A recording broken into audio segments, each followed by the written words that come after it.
الشيطان الرجيم. بسم الله الرحمن الرحيم. الحمد لله رب العالمين الرحمن الرحيم مالك يوم الدين. إياك نعبد وإياك نستعين. اهدنا الصراط المستقيم صراط الذين أنعمت عليهم غير المغضوب عليهم ولا الضالين.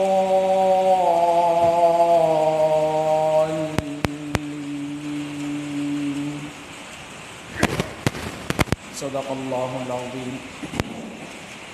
سبحانك لا علم لنا إلا ما علمتنا إنك أنت العليم الحكيم. رب اشرح لي صدري ويسر لي أمري واحلل عقدة من لساني يفقهوا قولي. پناہ مانگتا ہوں میں اللہ تعالیٰ کی شیطان مردود سے. شروع کرتا ہوں اللہ کے نام سے جو سب پر مہربان بے حد مہربان ہے. بزرگان محترم اور عزیز دوستو، درس قرآن کا یہ سلسلہ چل رہا تھا اور ہم اور آپ نے قرآن کریم کے آغاز کے وقت اللہ تبارک و تعالیٰ کی حفاظت، شیطان کے شر سے اللہ کی حفاظت میں آنے کے سلسلے میں باتیں سن اور سنا رہے تھے. ہماری باتوں کا خلاصہ یہ تھا کہ آغاز کلام اللہ سے قبل اللہ تبارک و تعالیٰ کی حفاظت میں بندے کو آنا چاہیے، جس کا اللہ تبارک و تعالیٰ نے حکم دیا ہے. اور اعوذ باللہ من الشیطان الرجیم کا مطلب یہ ہے کہ پناہ میں آتا ہوں، حفاظت میں آتا ہوں میں اللہ تعالیٰ کی شیطان مردود سے.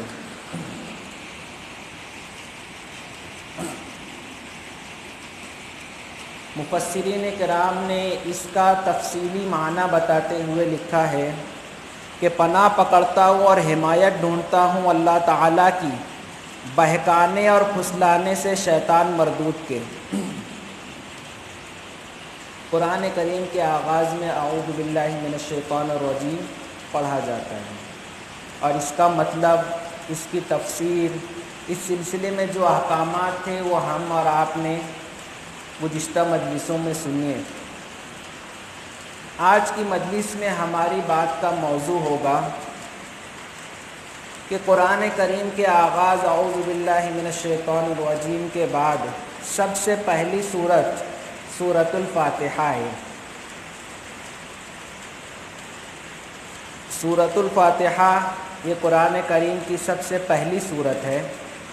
اس سے قرآن مجید کا آغاز ہوتا ہے. نبی کریم صلی اللہ علیہ وسلم پر جب وحی کا سلسلہ شروع ہوا تھا اور سورہ اقرا کی ابتدائی 5 آیات نبی کریم صلی اللہ علیہ وسلم پر نازل ہوئی تھی، اس کے کچھ دنوں کے بعد حضور صلی اللہ علیہ وسلم حضرت خدیجہ کے کہنے پر حضرت ابو بکر کے ساتھ ورقہ ابن نوفل کے پاس گئے تھے اور انہیں بتایا کہ مجھے کچھ آوازیں سنائی دیتی ہیں جن سے مجھے دہشت اور وحشت ہوتی ہے، میں گھبراتا ہوں. ورقہ ابن نوفل اس زمانے میں تورات اور انجیل کے عالم سمجھے جاتے تھے، یعنی آسمانی مذاہب کا علم انہیں حاصل تھا اور وہ کفر اور شرک سے اپنے آپ کو بچا کر رکھتے تھے اور جو احکام خداوندی تورات اور زبور میں تھی، انجیل میں تھی، اس کے مطابق زندگی گزارتے تھے. مشرکین مکہ کی طرح بت پرستی میں، اصنام پرستی میں اور باطل عقائد میں مبتلا نہیں تھے.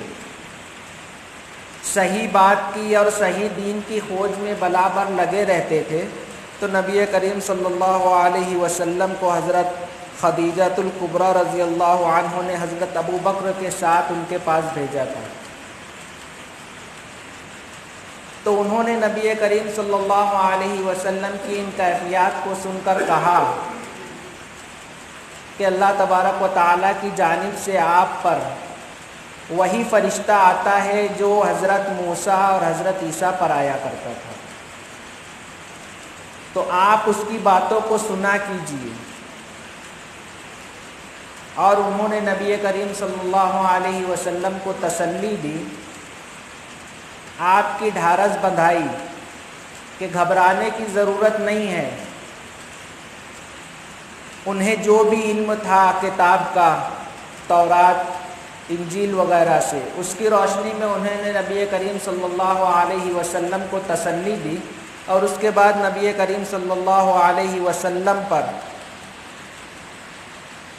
سورت فاتحہ نازل ہوئی۔ بعض مفسرین کرام نے لکھا ہے کہ سب سے پہلی سورت نبی کریم صلی اللہ علیہ وسلم پر سورہ فاتحہ نازل ہوئی تھی، مگر صحیح ترین روایات جو صحاح ستہ کی روایات ہیں، صحیح روایات، اس کی روشنی سے معلوم ہوتا ہے کہ سب سے پہلے سورہ اقرا کی ابتدائی 5 آیتیں نازل ہوئی تھی۔ مفسرین کرام نے لکھا ہے کہ پھر ان لوگوں کا کہنے کا کیا مطلب تھا جنہوں نے یہ کہا ہے کہ سورہ فاتحہ نازل ہوئی تھی۔ ان کی باتوں کی تشریح کرتے ہوئے مفسرین کرام نے لکھا ہے کہ دراصل سورہ فاتحہ سب سے پہلے مکمل نازل ہونے والی سورت تھی۔ قرآن کریم کے نزول کا آغاز اقرا سے ذریعے سے ہوا تھا، سورہ اقرا کی ابتدائی 5 آیتیں، مگر مکمل سورت نازل نہیں ہوئی تھی، بلکہ اس کی ابتدائی 5 آیتیں نازل ہو گئیں اور اس سورت کی بقیہ آیتیں بعد میں جا کر نازل ہوئیں۔ اور دوسری وحی جو نبی کریم صلی اللہ علیہ وسلم پر سورہ اقرا کے بعد نازل ہوئی وہ سورہ فاتحہ تھی، اور سورہ فاتحہ بسم اللہ الرحمن الرحیم کے ساتھ نازل ہوئی۔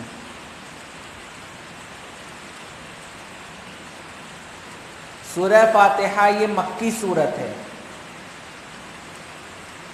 یعنی ابتدائے وحی اور آغاز وحی کے کچھ ہی عرصے کے بعد نبی کریم صلی اللہ علیہ وسلم پر سورہ فاتحہ نازل ہوئی تھی۔ مفسرین کرام نے اس کے بہت سارے نام ذکر کیے ہیں، اور حضرت حسن بصری رحمۃ اللہ علیہ کے حوالے سے لکھا ہے کہ اللہ تبارک و تعالیٰ نے کم و بیش بہت سارے صحیفے، بہت ساری چھوٹی چھوٹی کتابیں اس دنیا میں نازل کی ہیں، اور ان تمام کتابوں کے علوم کو اللہ تبارک و تعالیٰ نے تورات، زبور اور انجیل میں جمع کیا ہے۔ وہ تمام باتیں، وہ تمام علوم، وہ تمام حکمت کی باتیں، احکامات، ان کو اللہ تبارک و تعالیٰ نے تورات میں، زبور میں اور انجیل میں، جو 4 بڑی آسمانی کتابوں میں سے 3 کتابیں ہیں، چوتھی کتاب کلام اللہ اور قرآن مجید ہے،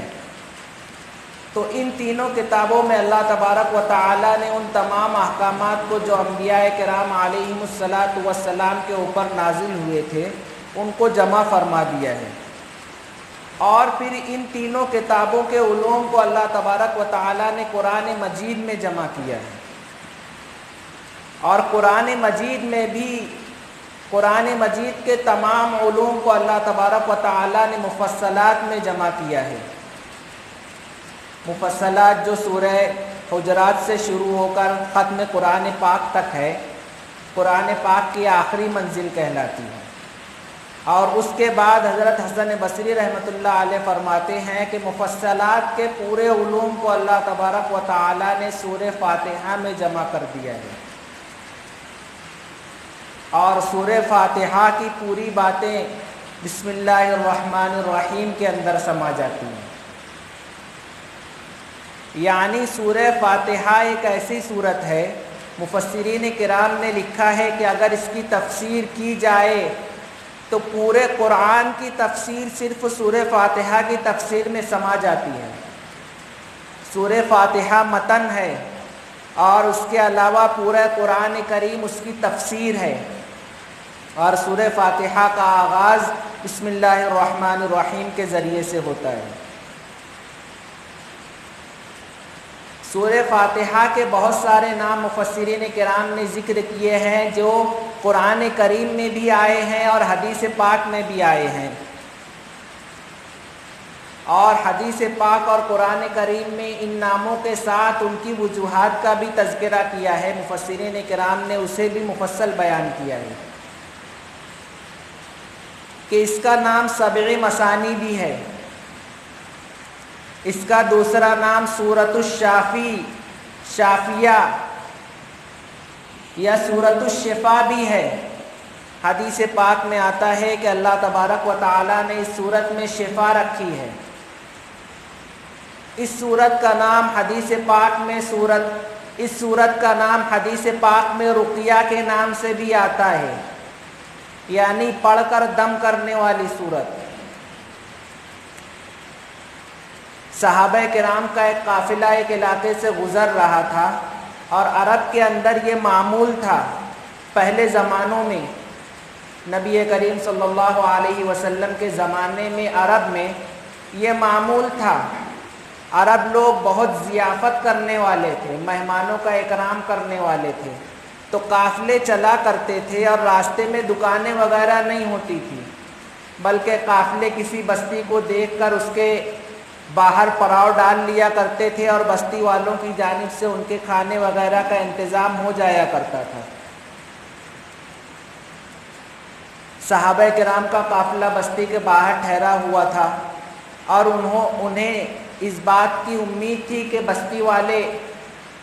معمول کے مطابق، جیسا کہ عرب میں رواج ہے، قافلے والوں کی خاطرداری کریں گے، مگر ان لوگوں نے خاطرداری کرنے سے انکار کر دیا۔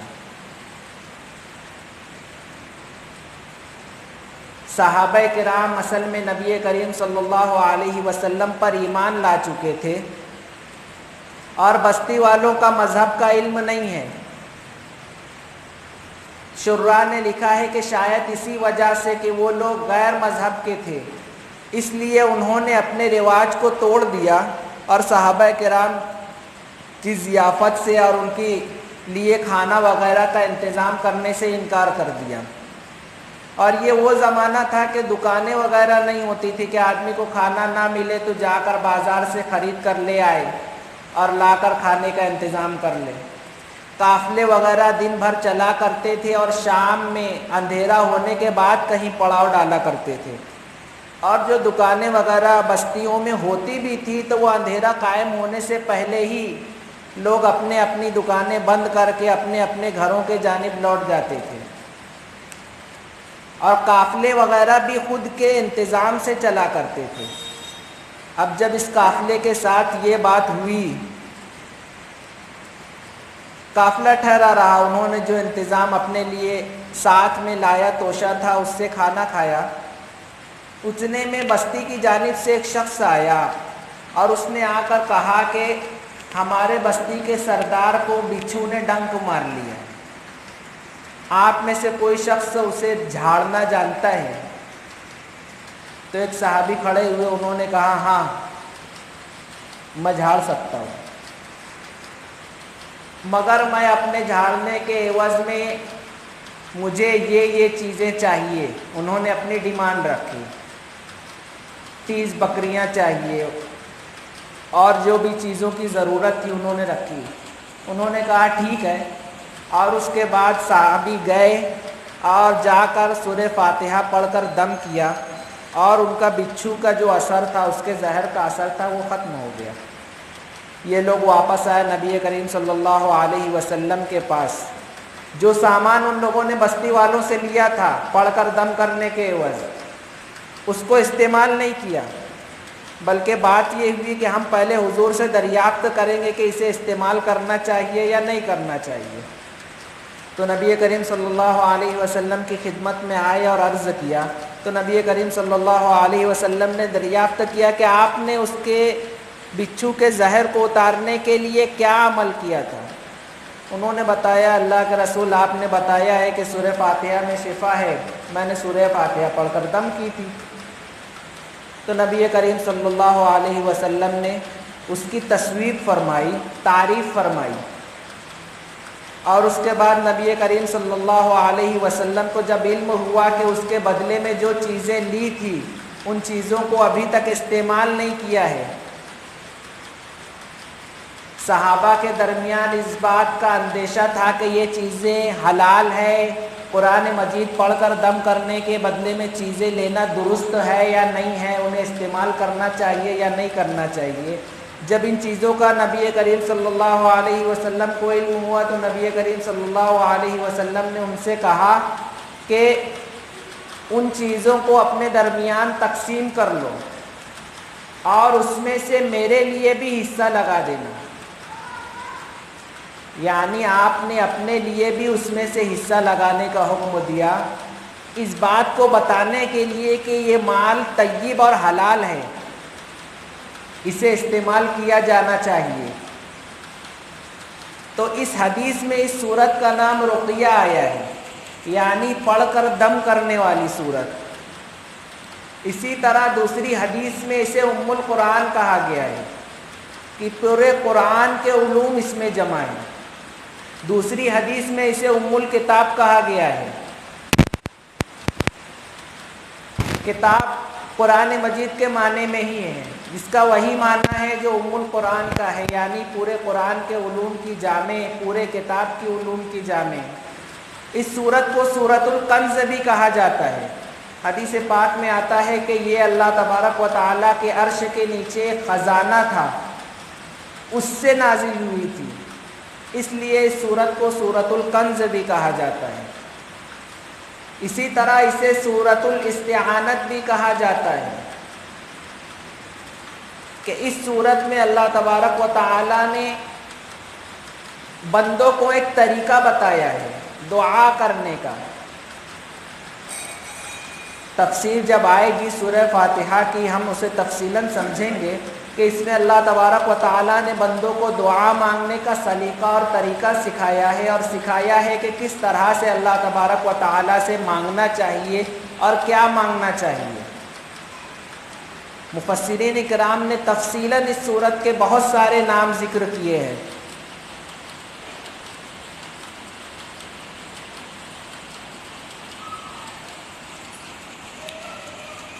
اجمالاً آپ حضرات کے سامنے ان ناموں کا تذکرہ کر دیا جاتا ہے۔ فاتحۃ الکتاب کہا جاتا ہے، قرآن کریم میں اس کے تذکرہ آیا ہوا ہے۔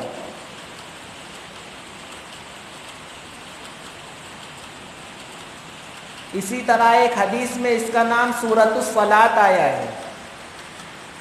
یعنی نماز کی سورت۔ قرآن کریم کی یہ سورت ایک ایسی سورت ہے جس کے بغیر نماز مکمل نہیں ہوتی، اور ہر نماز کی ہر رکعت میں انسان کو اس سورت کے پڑھنے کا حکم دیا ہے، اسی لیے اسے سورۃ الصلاۃ کہا جاتا ہے۔ حدیث پاک میں آتا ہے اللہ تبارک و تعالی نے ارشاد فرمایا ہے، حدیث قدسی ہے،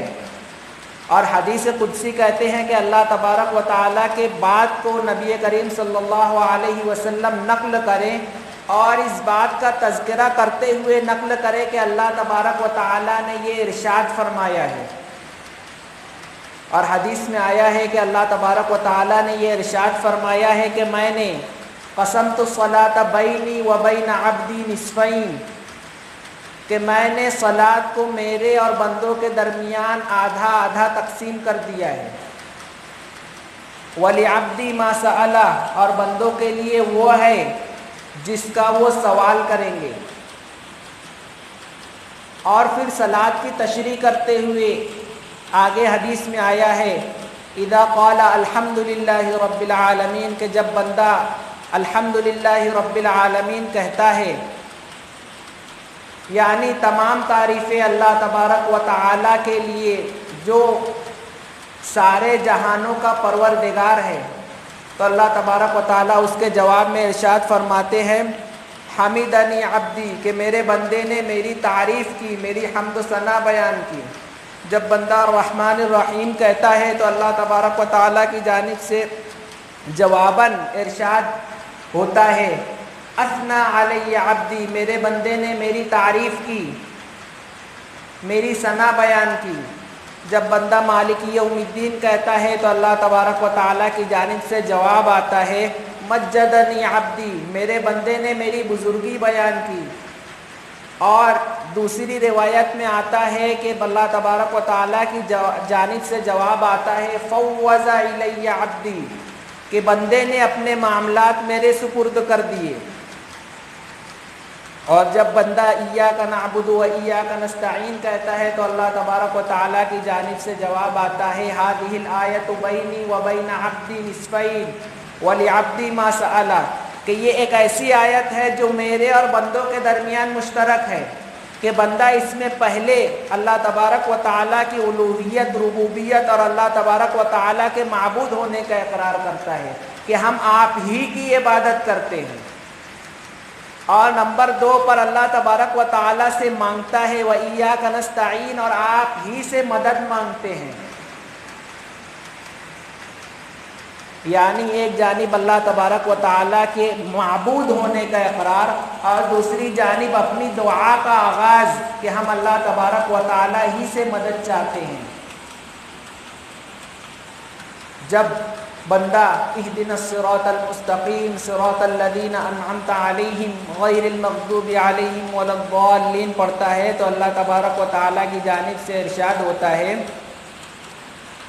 ہؤلاء لعبدی ولعبدی ما سأل، کہ یہ پوری بات میرے بندے نے مجھ سے دعا کے طور پر سوال کی ہے، اور میں اپنے بندے کے سوال کو عطا کرنے والا ہوں، اور میرے بندے کے لیے وہ ہے جو اس نے سوال کیا۔ اس حدیث میں اللہ تبارک و تعالیٰ نے سورہ فاتحہ کا ذکر کیا ہے، اور سورہ فاتحہ کو بتایا ہے کہ یہ ایک ایسی صورت ہے جو آدھی اللہ تبارک و تعالیٰ کی حمد و ثنا پر مشتمل ہے، آدھی بندے کی دعا پر مشتمل ہے،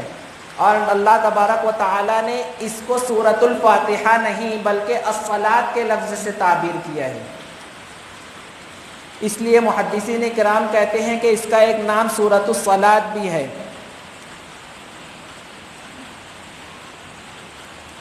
اسی طرح اس سورت کا ایک تذکرہ قرآن مجید میں ایک جگہ آیا ہے وَلَقَدْ آتَيْنَاكَ سَبْعًا مِنَ الْمَثَانِي وَالْقُرْآنَ الْعَظِيمِ، اس سورت کو سبع مثانی بھی کہا گیا ہے، اور مفسرین کرام نے کہا ہے کہ قرآن عظیم بھی اسی سورت کو کہا گیا ہے، کیونکہ یہ تو پورے قرآن کے علوم کی جامع ہے، اس لیے اسے قرآن عظیم سے بھی تعبیر کیا ہے۔ اس سورت کا نام سورۃ الحمد بھی ہے، اس لیے کہ یہ الحمدللہ رب العالمین، اللہ کی حمد و ثنا سے شروع ہوتی ہے، تو سورۃ الحمد یعنی سورہ تعریف، سورہ ثنا اسے کہا جاتا ہے۔ اسی طرح اس سورت کو سورۃ شافیہ یا سورۃ الشفا بھی کہا جاتا ہے،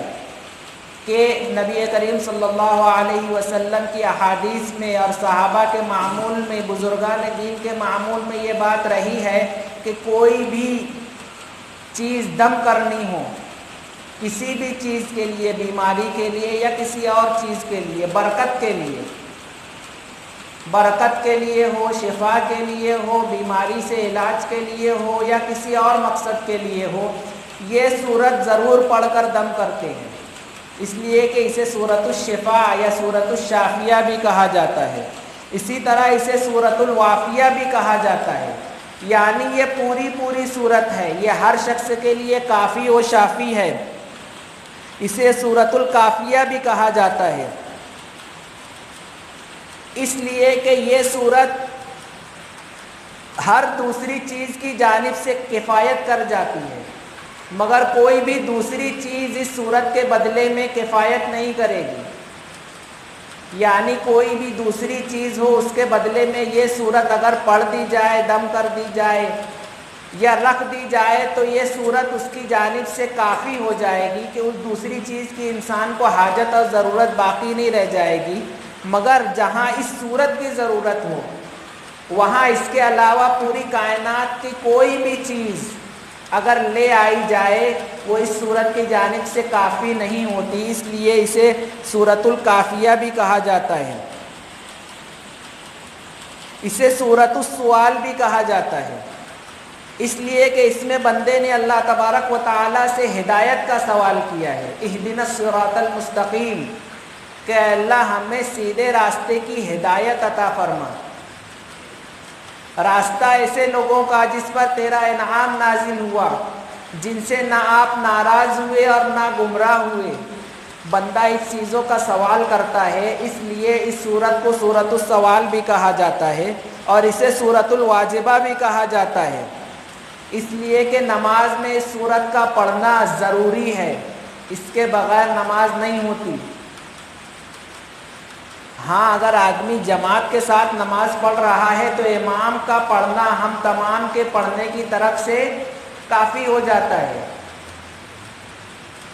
کہ جب امام نے پڑھ لیا تو ہم تو اس کے مقتدی ہیں، ہمارے تمام افعال اس کے تابع ہیں، تو امام کا پڑھنا ہمارا پڑھنا بھی شمار کیا جاتا ہے۔ ورنہ اگر آدمی فرض نماز کے علاوہ کوئی بھی نماز پڑھے تو اس کے لیے یہ سورت کا پڑھنا واجب اور ضروری ہے، اسی لیے اسے سورۃ الواجبہ بھی کہا جاتا ہے، اسے سورۃ النور بھی کہا جاتا ہے۔ اس کی خیرات و برکات کو دیکھتے ہوئے مفسرین کرام نے اسے سورۃ النور بھی کہا ہے، اسے سورۃ تفویض بھی کہا جاتا ہے، اس لیے کہ اس میں اللہ تبارک و تعالیٰ کی جانب سے مالک یوم الدین کہنے پر جو جواب آتا ہے وہ جواب یہ ہے فوض الی عبدی، کہ میرے بندے نے اپنے معاملات میرے سپرد کر دیے ہیں۔ تفویض معنی سپرد کرنا، کسی بھی چیز کو کسی کے سپرد کرنا تفویض کہا جاتا ہے، اور مالک یوم الدین جب بندہ کہتا ہے تو اللہ تبارک و تعالیٰ کی جانب سے جواباً ارشاد ہوتا ہے کہ بندے نے اپنے معاملات میرے سپرد کر دیے ہیں، اور جب کوئی معاملہ اللہ کے سپرد کر دیا جائے تو اللہ تبارک و تعالیٰ اس کی جانب سے کافی اور شافی ہو جاتے ہیں، اس میں اب کسی اور چیز کی ضرورت نہیں ہوتی۔ اسی طرح اسے سورۃ المناجات بھی کہا جاتا ہے، سورۃ تعلیم المسئلہ،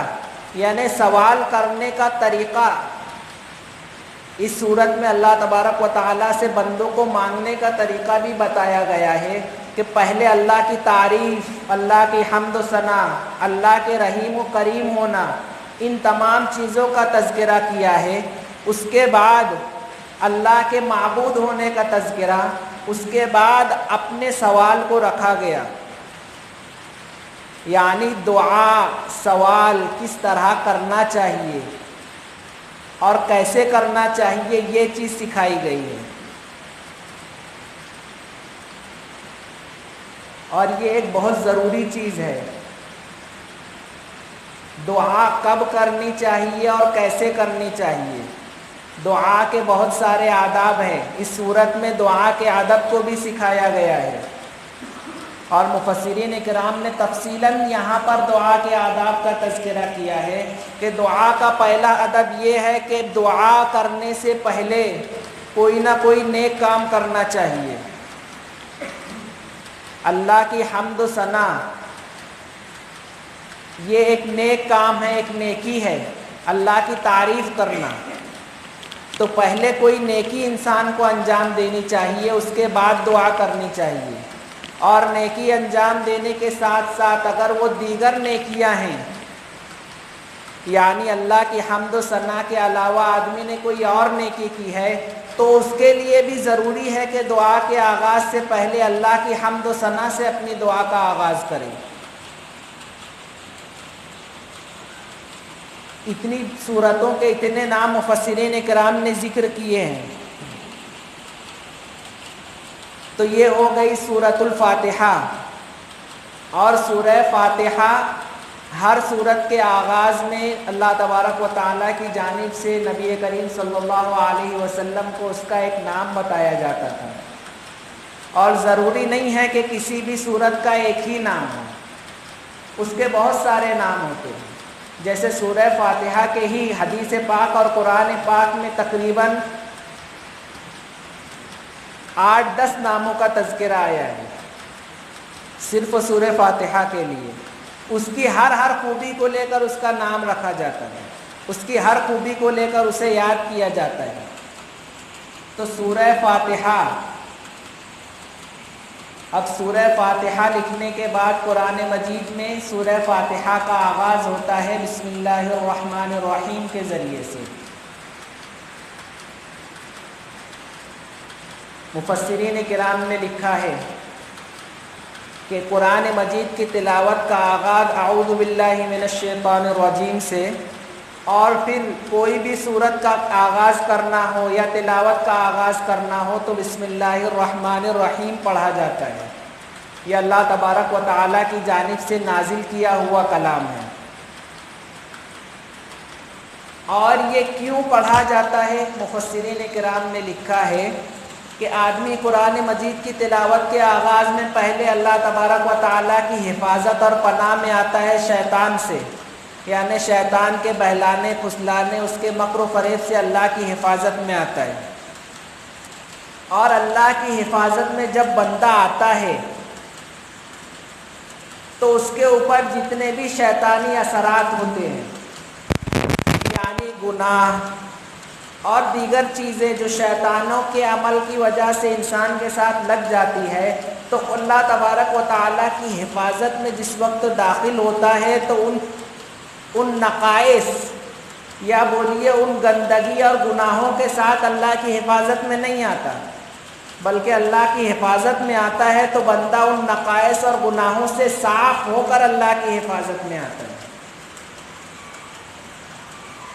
اللہ کی حفاظت میں آتا ہے تو ایسا نہیں ہے کہ اللہ کی حفاظت میں آنے سے پہلے آدمی کے ساتھ جو کمیاں کوتاہیاں اور غلطیاں تھیں اللہ کی حفاظت میں آنے کے بعد بھی وہ ویسے ہی ہے،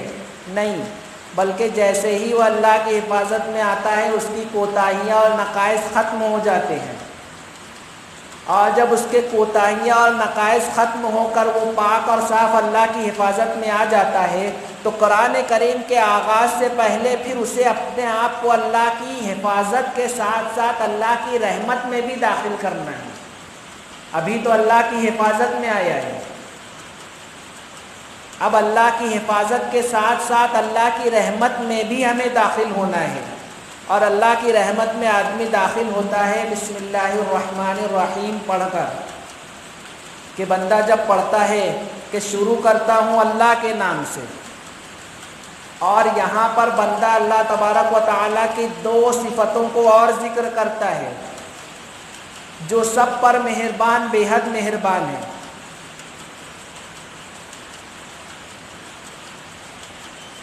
جو سب پر مہربان، بے حد مہربان ہے.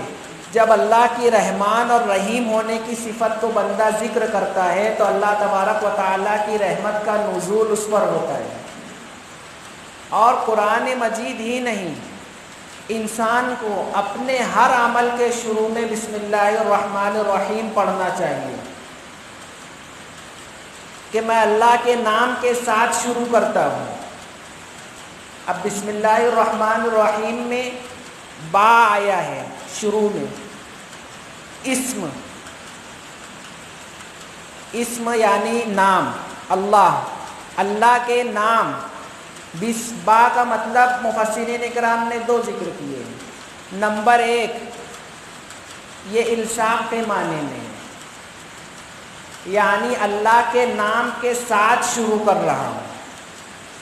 اس کا پہلا مطلب مفسرین کرام نے ذکر کیا ہے کہ میں یہ کام اللہ کے نام کے ساتھ شروع کر رہا ہوں، یعنی میرے اس کام کا آغاز اللہ کے نام کے ساتھ ہے. اور دوسرا مطلب مفسرین کرام نے یہ ذکر کیا ہے کہ میں اللہ کے نام کی مدد سے، یعنی اللہ کی مدد سے اپنے کام کا آغاز کر رہا ہوں. یہ با استعانت کے لیے ہے، یعنی مدد طلب کرنے کے لیے. مفسرین کرام نے دونوں ذکر کیے ہیں، اور یہ دونوں معنی بسم اللہ الرحمن الرحیم میں پایا جاتا ہے کہ بندہ جس وقت بسم اللہ پڑھتا ہے تو اللہ کے نام کے ساتھ اور اللہ کی مدد سے کام کا آغاز کرتا ہے. اور یہ نبی کریم صلی اللہ علیہ وسلم کی تعلیم ہے کہ ہر کام کا آغاز اللہ کے نام سے کرنا چاہیے، اور اللہ کے نام سے جس کام کا بھی آغاز ہوگا تو اللہ کی رحمت اور اللہ کے فضل و کرم سے وہ کام اپنی انجام اور تکمیل تک ضرور پہنچے گا، اور اس کام میں بندے کو نفع اور فائدہ ہی حاصل ہوگا۔ مفسرین اکرام نے تشریح میں لکھا ہے اس کا یہ مطلب نہیں ہے کہ ہم جس مقصد کے لیے کام شروع کر رہے ہیں وہ حاصل ہو، بلکہ جب اللہ کے نام کے ساتھ کام کا آغاز ہوگا تو اس میں وہی چیز ہوگی جو ہمارے لیے فائدہ مند ہو، چاہے وہ ہمارے مقصد میں داخل ہو یا نہ ہو، مگر ہمارے لیے فائدہ مند ہے تو وہ چیز اپنے انجام تک پہنچے گی۔ اور اگر اس چیز میں ہمارا فائدہ نہیں ہے، آگے اللہ تبارک و تعالیٰ کو معلوم ہے کہ اس کے حاصل ہونے کے بعد یہ چیز اس کے لیے نقصان دہ ہو جائے گی، اس کے لیے مصیبت کا ذریعہ بنے گی، تو اللہ تبارک و تعالیٰ تمہیں اس مقصد تک نہیں پہنچائیں گے، بلکہ ایک ایسے مقصد تک پہنچائیں گے جو تمہارے لیے نفع بخش ہو۔ اور انسان کی ناقص عقل اللہ تبارک و تعالیٰ کے فیصلوں اور حکمتوں تک آسانی سے نہیں پہنچ سکتی، کیونکہ انسان کا علم ناقص ہے، وہ آج کے دن میں دیکھتا ہے، ابھی دیکھتا ہے، کل کیا ہونے والا ہے، کیا انجام ہوگا، یہ انسان کو نہیں معلوم، مگر اللہ تبارک و تعالیٰ کے علم میں ہے، یہ معلوم ہے کہ کون سی چیز اس کے نفع کی ہے، کون سی چیز اس کے لیے نقصان دہ ہے۔ تو جب اللہ کے نام سے کاموں کا آغاز کیا جاتا ہے کسی بھی چیز کا، تو اللہ تبارک و تعالیٰ اس میں تمہیں ہمیشہ نفع تک اور فائدہ مند چیز تک پہنچاتے ہیں۔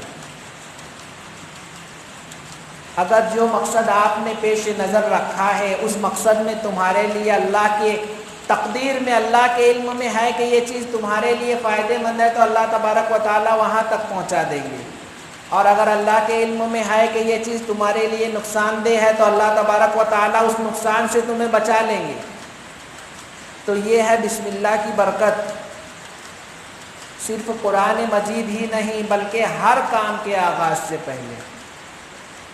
زندگی کا کوئی بھی کام ہو، چھوٹا ہو بڑا ہو، معمولی ہو یا عظیم ہو، انسان کو اللہ کے نام سے کاموں کا آغاز کرنا چاہیے۔ مفسرین کرام نے لکھا ہے کہ اعوذ باللہ کے ذریعے سے انسان اپنے نقائص سے پاک اور صاف ہوتا ہے، اللہ کی حفاظت میں آتا ہے، اور بسم اللہ الرحمن الرحیم کہنے سے اللہ تبارک و تعالیٰ کی رحمت میں داخل ہوتا ہے، اور جب اپنے نقائص سے پاک اور صاف ہو کر بندہ اللہ کی رحمت میں داخل ہوتا ہے تو اب اسے قرآن مجید کا آغاز کرنا چاہیے۔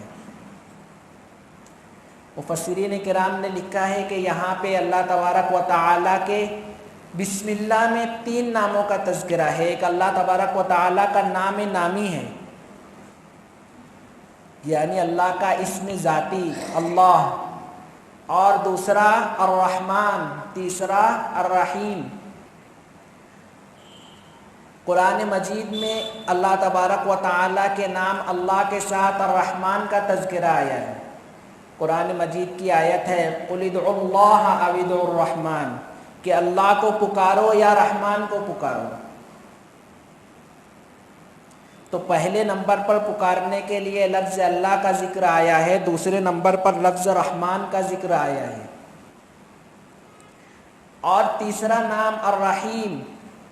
الرحمن یہ اللہ کی صفت ہے، اور یہ صفت رحمت پر دلالت کرتی ہے کہ اللہ کی صفت رحمت جو ہر ایک کے لیے عام ہے، کسی کے لیے خاص نہیں کہ یہ مسلمانوں کے لیے ہے یا غیر مسلموں کے لیے، اس طرح سے نہیں، بلکہ مفسرین کرام نے لکھا ہے کہ الرحمن ایک ایسی صفت ہے جو ہر شخص کے لیے رحمت ہے، اور الرحیم ایک ایسی صفت ہے جو صرف مسلمانوں کے ساتھ خاص ہے۔ اور بسم اللہ الرحمن الرحیم میں ان تینوں ناموں کے ذکر سے، لفظ اللہ، لفظ رحمان اور لفظ رحیم کے ذکر سے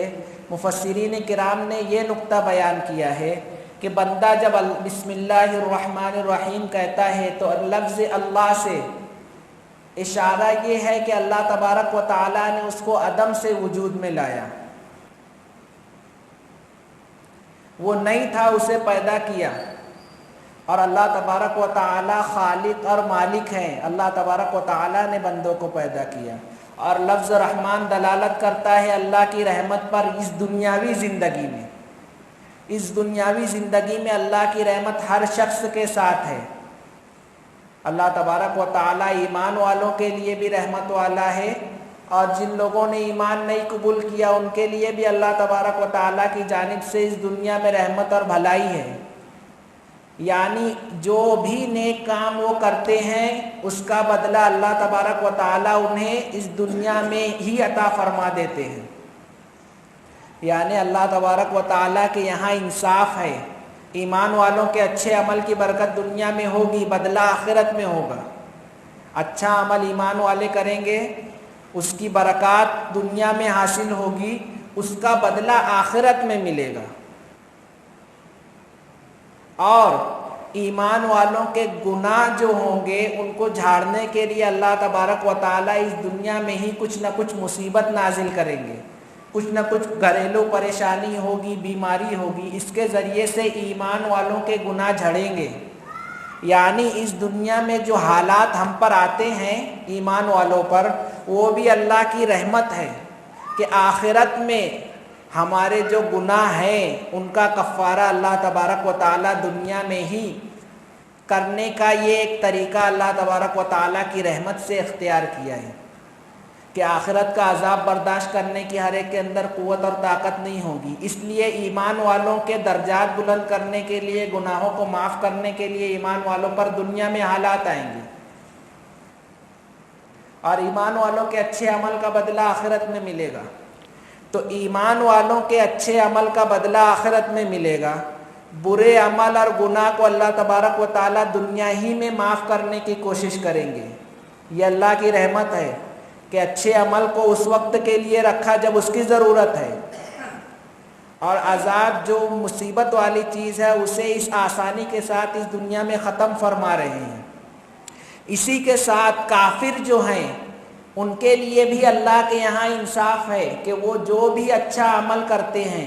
نیک عمل کرتے ہیں، انسانیت کی، انسانوں کی خدمت کرتے ہیں، غریبوں کی مدد کرتے ہیں، تو اللہ تبارک و تعالی اس دنیا میں ان کے لیے بھی غفور، ان کے لیے بھی رحمان ہے، انہیں ان کا بدلہ اس دنیا ہی میں دے دیتے ہیں، کیونکہ آخرت میں ان کے لیے حصہ نہیں ہے۔ اور اللہ کی رحمت کافروں کے لیے صرف اس دنیا تک ہے، تو کافروں کو ان کے نیک عمل کا بدلہ دنیا میں دے دیا جاتا ہے، اور ان کے جو برے عمل ہیں اللہ تبارک و تعالی ان کی سزا دنیا میں نہیں دیتے، کیونکہ دنیا میں اللہ رحمان ہے کافروں کے لیے بھی۔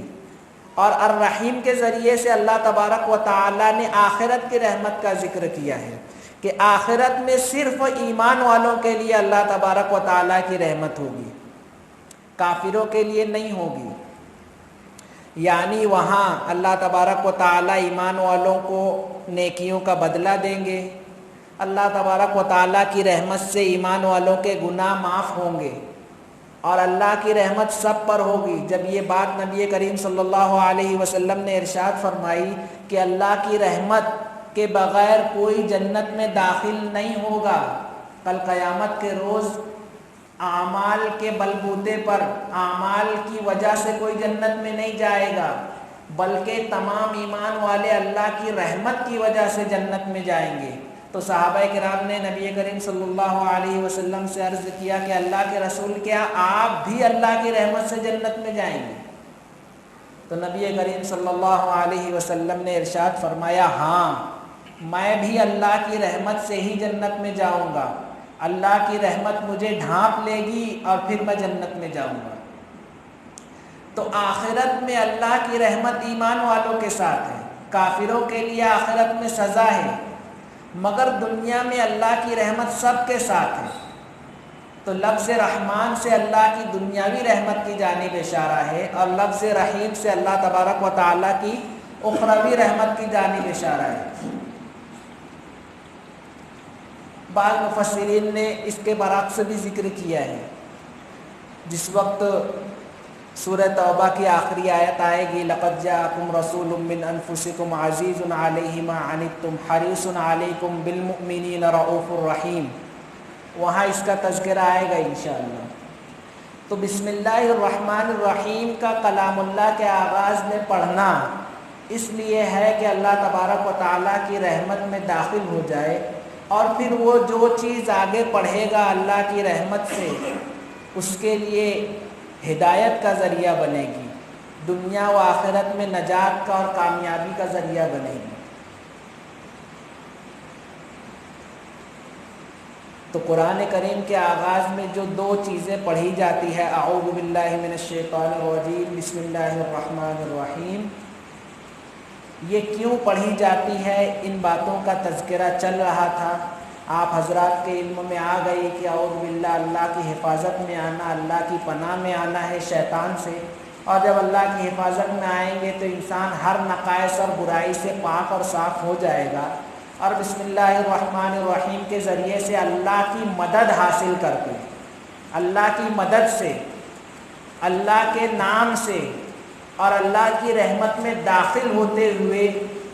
انسان قرآن کریم کی تلاوت کا آغاز کرتا ہے، تاکہ اللہ تبارک و تعالیٰ کی جانب سے اسے ہدایت کا پورا حصہ ملے، قرآن کریم کی خیرات و برکات سے پوری طرح مستفیض ہو، اور قرآن کریم کے بدولت اسے دنیا و آخرت میں کامیابی ملے۔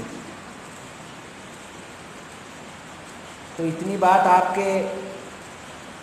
سمجھ میں آ گئی ہوگی کہ قرآن کریم کے آغاز میں اعوذ باللہ من الشیطان الرجیم اور بسم اللہ الرحمن الرحیم پڑھنے کا حکم اللہ تبارک و تعالیٰ کی جانب سے کن حکمتوں اور مصلحتوں پر مبنی ہے۔ آگے انشاءاللہ سورہ فاتحہ کی تفسیر ہوگی آئندہ ہفتے۔ اللہ تبارک و تعالیٰ کہنے سننے سے زیادہ عمل کی توفیق عطا فرمائے۔ اپنے ہر کام کے آغاز میں اللہ تبارک و تعالیٰ ہمیں توفیق دے کہ اللہ کے نام سے ہم ہر کام کا آغاز کریں، اور اگر کام کے آغاز میں ہم اللہ کے نام سے آغاز نہ کر سکیں تو درمیان میں یاد آنے پر اللہ تبارک و تعالیٰ کے نام سے بسم اللہ الرحمن الرحیم درمیان میں پڑھ لیں، کیونکہ اللہ کی رحمت کا جب بھی، اللہ کے نام کا جب بھی ذکر ہوگا، اللہ تبارک و تعالیٰ کا نام باعث رحمت اور باعث خیر و برکت ہی ہوگا۔ اللہ تبارک و تعالیٰ ہمیں عمل کی توفیق عطا فرمائے۔ وآخر دعوانا الحمد للہ رب